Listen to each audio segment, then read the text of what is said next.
Assalamu alaikum students. Welcome on my YouTube channel Alpha Education. Hope that you guys will be fine. So students, our today's lecture is about the poem The Dictators, whose poet is Pablo Neruda. So in today's lecture we will discuss about the poet, like we will have a brief introduction of the poet who is Pablo Neruda, and then we will have line by line analysis of the poem, which is The Dictators, and at the last we will have a short summary of this poem The Dictators, which is written by the Pablo Neruda. One thing more, guys, maybe my voice is not as good because I was not feeling well for the last 2 days.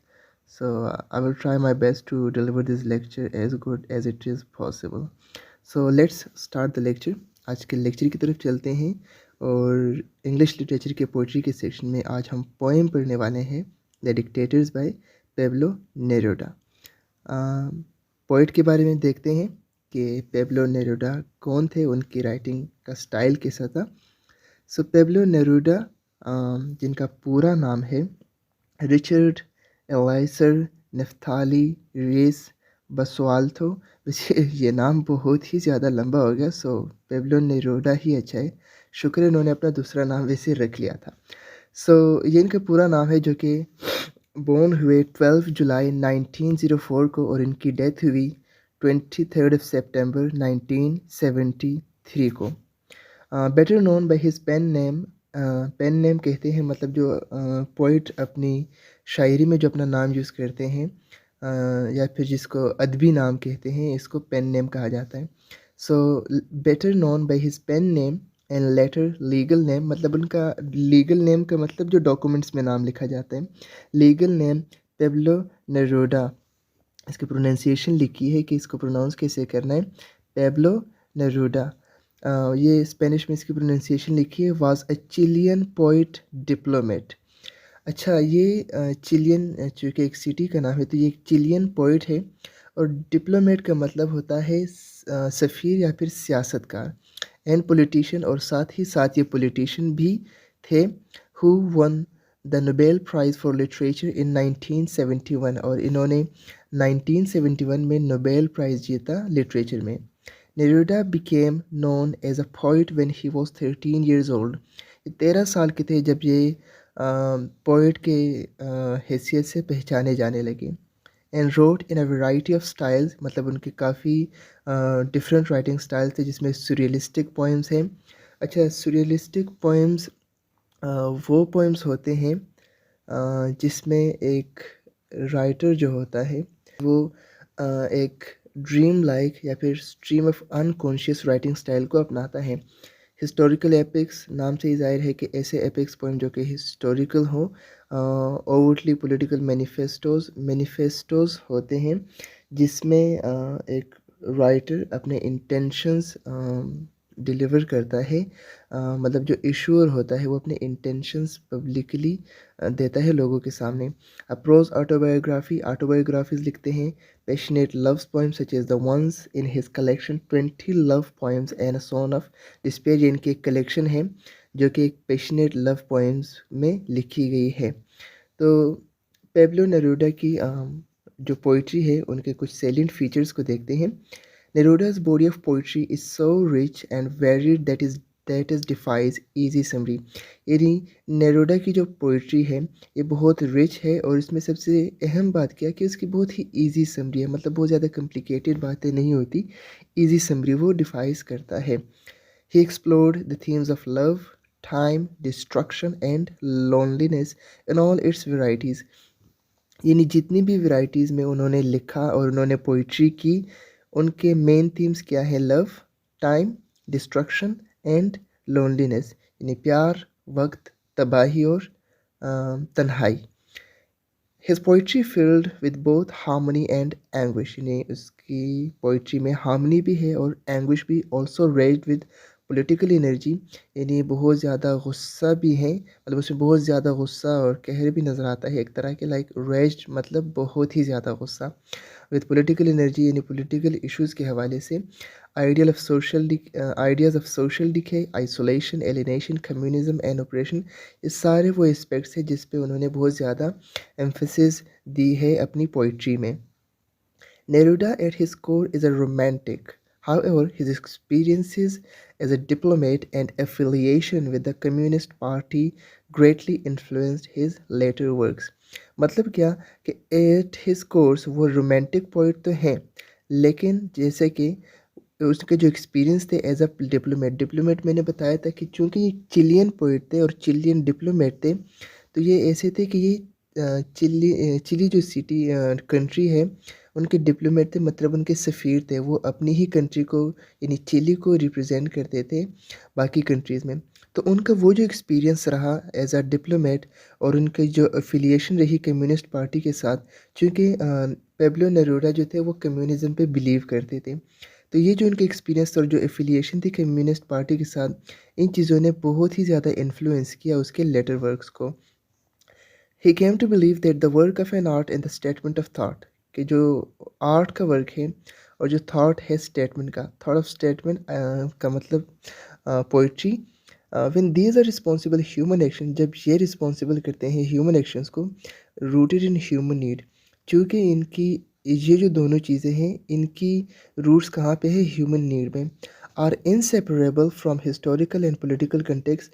तो ये जो दोनों चीज़ें हैं, ये historical और political context में इन दोनों को सेपरेट करना मुमकिन नहीं, यानी ये इनसेपरेबल है। तो ये था एक brief introduction about the poet जो कि है पेब्लो नेरूदा। अब हम बढ़ते हैं पोइम की तरफ जो कि है द डिक्टेटर्स। अच्छा, वैसे स्टूडेंट्स आपने नोट किया होगा कि मैंने टाइटल में डिक्टेटर का कलर डिफरेंट रखा और सिर्फ जो एस है इसका कलर डिफरेंट रखा।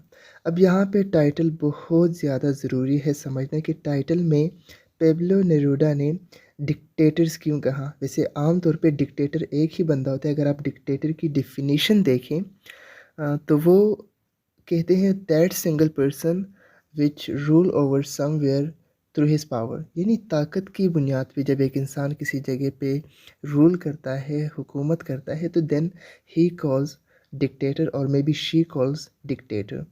लेकिन यहाँ पे पेब्लो नेरूदा ने प्लूरल इस्तेमाल किया है कि द डिक्टेटर्स।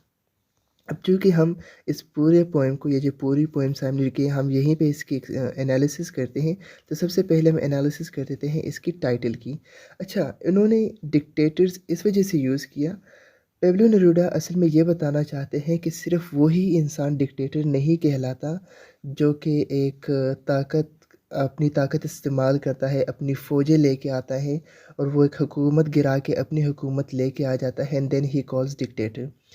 पेब्लो नेरूदा बताना चाहते हैं कि हर वो इंसान कि जिसको जितनी पावर मिले और वो अपनी पावर को इस्तेमाल करे, तो then he is considered as dictator. यानी हर वो इंसान, जैसे कि अगर एक बाप है और वो एक घर में है और वो अपना हुक्म चला रहा है, so then he is a dictator. अगर एक टीचर है और अपना वो हुक्म चला रहा है, so then he may be called a dictator. अगर एक भाई है और वो अपनी मर्ज़ी करे और अपना हुक्म चला रहा है और उसके पास पावर आ गई और वो पावर का यूज़ करे, so then he calls a dictator. Every person जिसके पास भी पावर आ जाए और वो पावर का इस्तेमाल करे, पावर को यूज़ में लेके आ जाए, तो then he is considered as a dictator. तो इस वजह से पेब्लो नेरूदा कहना चाहते हैं कि हमारे घरों में, इवन हमारी सोसाइटी में काफ़ी सारे डिक्टेटर्स हैं। जिस बंदे के पास भी पावर आ जाए और वो पावर को यूज़ करे और उसको मतलब अपने मफादात के लिए इवन यूज़ करे, तो that person calls a dictator. हमारे मुआशरे में इर्द गिर्द काफ़ी ऐसे लोग पाए जाते हैं कि जो कि जिस जैसे ही उनके पास पावर आती है तो वो अपनी ताकत का इस्तेमाल करते हैं। सो इस वजह से पेब्लो नेरूदा ने पोएम का जो टाइटल रखा है वो द डिक्टेटर्स रखा है। और इसकी एक दूसरी इंटरप्रिटेशन ये भी हो सकती है कि जो डिक्टेटर होता है वो अकेले ही सब कुछ नहीं करता, उसके साथ काफ़ी सारे लोग होते हैं जो कि उसके अंडर काम करते हैं। मतलब जैसे उसके इन्होंने यहाँ पे आई थिंक सत्रप कहा जाता है, जो कि अ, मतलब डिक्टेटर्स के साथ काम करते हैं, गवर्नमेंट ऑफिशियल्स होते हैं। तो वो असल में कि एक डिक्टेटर जो होता है वो अकेले तो सब कुछ नहीं कर पाता, काफ़ी सारे लोग उनकी हेल्प करते हैं, मतलब डिक्टेटर की हेल्प करते हैं मतलब रूलिंग के लिए। तो वो जितने भी लोग हैं वो भी डिक्टेटर ही की सूरत में अपीयर होते हैं। तो इस वजह से पेब्लो नेरूदा ने यहाँ पे इस पोएम का टाइटल जो रखा है वो द डिक्टेटर नहीं रखा, उन्होंने प्लूरल इस्तेमाल किया, द डिक्टेटर्स, एक हायरार्की ऑफ डिक्टेटर्स को शो करने के लिए। तो चलिए पोएम को स्टार्ट करते हैं। और पोएम है, an order has remained among the sugar cane, a mixture of blood and body, a penetrating peril that brings nausea. अब पोएट कहता है कि an order remain among the sugar cane, कि शुगर कैन के बीच में एक ऑर्डर रह चुकी है, एक अनप्लीजेंट स्मेल रह चुकी है। किस चीज़ की? A mixture of blood and body, यानी खून और बॉडी का एक मिक्सचर, अ पेनिट्रेटिंग पेटल, एक चुभने वाला petal, that bring nausea, nausea कहते हैं ऐसी स्टेट को जिसमें इंसान को वोमिटिंग आती है। यानी शुगर केन के बीच में एक ऐसी कह सकते हैं कि एक बदबू रह चुकी है डेड बॉडीज़ की और ब्लड्स की और पेनिट्रेटिंग पेटल्स की, कि ऐसी स्मेल है जिससे नोज़िया आती है, यानी इंसान को वोमिटिंग आती है, यानी बहुत ही अनप्लीजेंट स्मेल है। Between the coconut palms the graves are full of ruined bones of speechless death rattles। कहते हैं कि जो कोकोनट पाम्स हैं उनके बीच में जो ग्रेव्स हैं, जो कब्रें हैं, ग्रेव कहते हैं कब्रों को, are full of ruined bones, ruined bones कहते हैं मतलब ऐसे बोन्स जो कि ख़त्म हो चुकी हों, मतलब जो कि तबाह हो चुकी है, डिकेड हो चुकी है, ऐसे bones of speechless death rattle. Death rattles कहते हैं मतलब रैटल्स कहते हैं खड़खड़ाने को, यानी ऐसे बोन्स, ऐसी लाशों की जो हड्डियां हैं, मतलब वो जो जो कोकोनट पाम्स है वो जगह लाशों से भरी हुई है और वहाँ पे बहुत ही अनप्लेजेंट स्मेल है। यहाँ पे इस पोएम में जो पोएट है वो दो जगहों की लाइक कह सकते हैं कि मंज़र कशी करता है। एक वो जगह जहाँ पे बिल्कुल ही तबाही है, जहाँ पे मौत ही मौत है, जहाँ पे लाशें बिछी हुई हैं, और दूसरी जगह पे एक पैलेस की बात करता है। पैलेस की बात कौन से स्टैंज़ा में करता है? वो है next stanza, the delicate dictator is talking with top hats, gold braid and collars. अब वैसे तो देखा जाए तो डिक्टेटर भी हो और डेलिकेट भी हो, मतलब एक नफीस डिक्टेटर हो, एक नाजुक और बारीक डिक्टेटर हो, सो that is not even possible. अगर डिक्टेटर है तो वो डेलिकेट तो मेरे ख्याल से नहीं हो सकता। So the delicate dictator is talking with top heads, gold braid and collars. अच्छा, यहाँ पे पॉइंट इस स्टेंजा में डेथ डेथ की बात करता है, डार्कनेस, गम, डेथ की बात कर रहा है, और यहाँ पे बता रहे हैं कि जो डिक्टेटर है वो top heads, gold braider collar के साथ हंस रहा है, बातें कर रहे हैं लोगों के साथ। The tiny palace gleams like a watch and the rapid laughs with gloves on the cross the corridors at the times. यानी जो टाइनी पैलेस है जहाँ पे वो डिक्टेटर रहता है, वो जगह ग्लीम्स, चमक रही है, यानी वो शाइन कर रही है, लाइक अ वॉच, यानी वॉच की फेस की तरह वो जो पैलेस है वो शाइन करे। यहाँ पे डार्कनेस है और यहाँ पे शाइन, इस वजह से ये एक आयरनी है कि यहाँ पे डार्कनेस इस वजह से है क्योंकि यहाँ पे कोई खुशी नहीं है, कोई लाइफ नहीं है। और यहाँ पे जो ग्लीम्स लाइक अ वॉच की बात कर रहा है, तो इसका मतलब ये कि यहाँ पे ये अपनी सारी नीड्स पूरी कर रहे हैं, मतलब बिल्कुल अपनी खुशी खुशी से रह रहे हैं, इनको कोई परवाह नहीं है इन डिक्टेटर को कि वो जो लोग मर रहे हैं उन पे क्या गुजर रही है। And rapid laughs with gloves on cross the corridors at times, और वो तेज़ हंस रहे हैं, मतलब वो अपने आप में मगन है, अपनी ज़ात में गुम है, और वो हंस रहे हैं और वो बिल्कुल मज़े से रह रहे हैं। और उनकी जो हंसी है वो क्रॉस कर रही है कॉरिडोर्स को, मतलब वो वहाँ से बाहर निकल रही है उस पैलेस से, दूर दूर तक जा रही है। At times enjoying the dead voices and the blue mouths freshly buried, यानी उनकी जो आवाज़ें हैं हंसने की वो बाहर तक जा रही है, और कहाँ तक जा रही है? बाहर जो डेड बॉडीज़ पड़ी हुई है वहाँ तक पहुँच रही है, और अ, उन डेड वॉइसेस तक पहुँच रही है जो कि मतलब दफन हो चुकी हैं, उन डेड बॉडीज़ तक पहुँच रही है जो कि दफ़न हो गई हैं। The weeping can not be seen like a plant who's seeds fall endlessly on the world. Poet कह रहा है कि ये जो डेड बॉडीज़ हैं, ये जिन लोगों पे मौत आई हुई है, जो लोग मौत का शिकार हो रहे हैं, इनका जो रोना-धोना है, इनका जो गम है, इनकी जो गम की आवाज़ है, ये बिल्कुल भी नहीं सुनी जा रही। यानी यहाँ पे जो डिक्टेटर है, वो अपनी ज़ात में मगन है, उनको इन लोगों की कोई भी परवाह नहीं है, इनकी आवाज़ सुनी ही नहीं जा रही।